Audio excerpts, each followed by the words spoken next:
Okay, so as promised, this is your video of your exercises that you need to be working on over the next few weeks.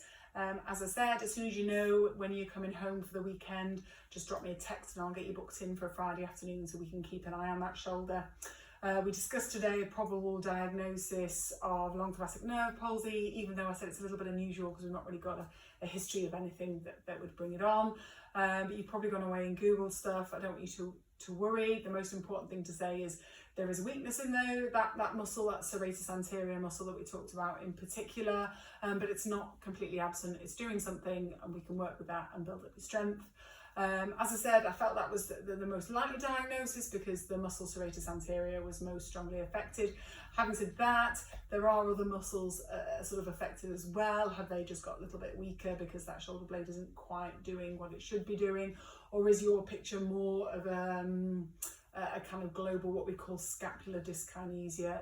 Kinesia just means movement, altered movement or faulty movement, not that I like to call it faulty. So what we're going to work on really is strengthening particularly serratus anterior, but also sort of parts of your trapezius muscle and your rhomboids as well. So just to briefly go over, there's your shoulder blade there. The shoulder blade has the sort of socket part of the ball and socket joint. When we move our arm all the way up, that shoulder blade moves around the rib cage, and it's about the strength of that muscle, those muscles that help control that movement of your shoulder blade.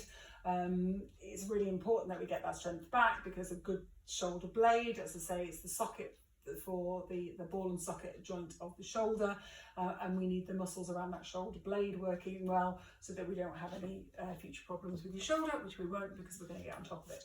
So your first exercise, I gave you the green one, okay, so we'll probably upgrade you to blue next time. You're going to be doing a wall press up. I want you quite a good distance from the wall, feet shoulder width apart, and you're going to put that on tension, okay, and drop down. I want you to be aware as well as what your abs are doing, so want your abs engaged and your glutes engaged. Nice wide grip. Just move that out of the way. Nice wide grip. That on a little bit of tension.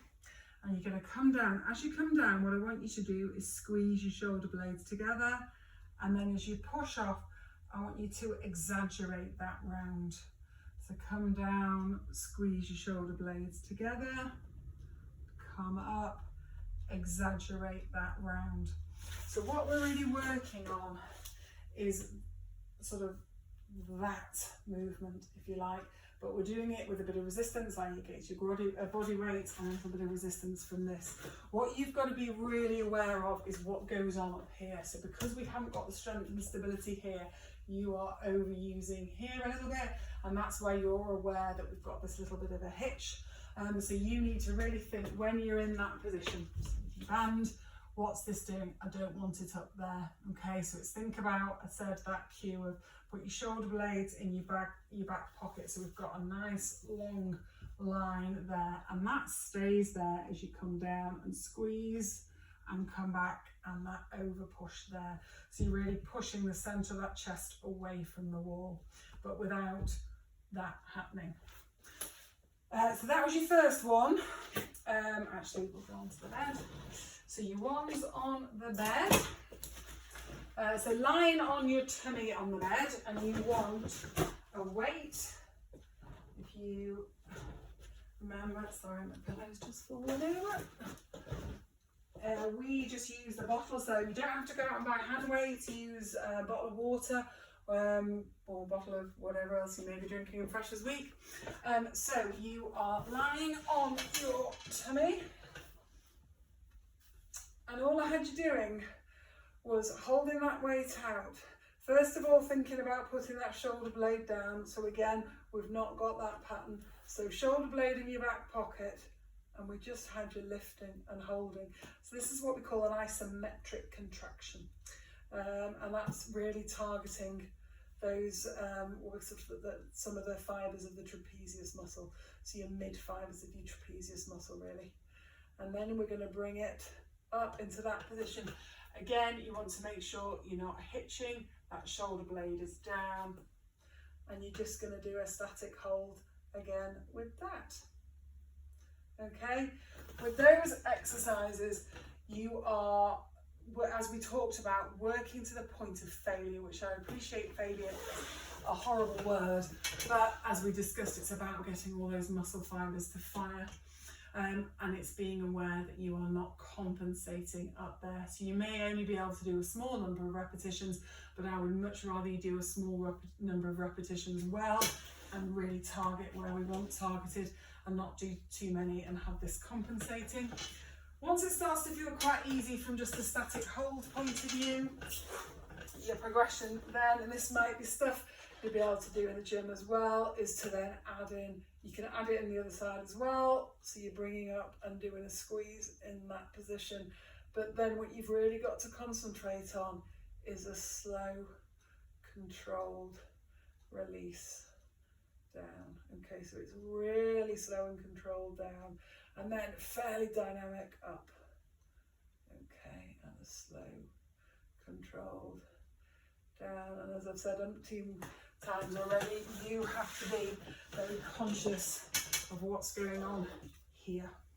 And then finally, we kind of discussed, if you get to the gym at uni, and we've got something like this, a Bosu ball, this is really, really good for your stability, if you like. So if we load through these shoulders, then that can really help stimulate the strength of the muscles to control your scapula. So with it this way round, okay, literally all I want you doing is holding your long arm plank, okay, in that position. When that starts to feel quite easy, you can just practice doing it side to side like that. So this is really working your core and your abs, but it's also really working around the shoulder blade. Again, you've got to be very aware of what happens there. And for you, what I don't want is it to be dropped like that. You've almost, some people might come and tell you off about your form, just ignore them, because I want you right up there in that really what we call protracted position. Okay, so you can practice side to side. And then the other thing we added in that you said you could do is a slow mountain climber, like that. And again, this is just about destabilizing, if you like, your lower limbs so that your upper limbs have to work harder to stabilize you. Okay, the other one you can do with this, which is will be quite good for you, is to have it that way around, and again work into a long arm plank, but then with your added press up as well.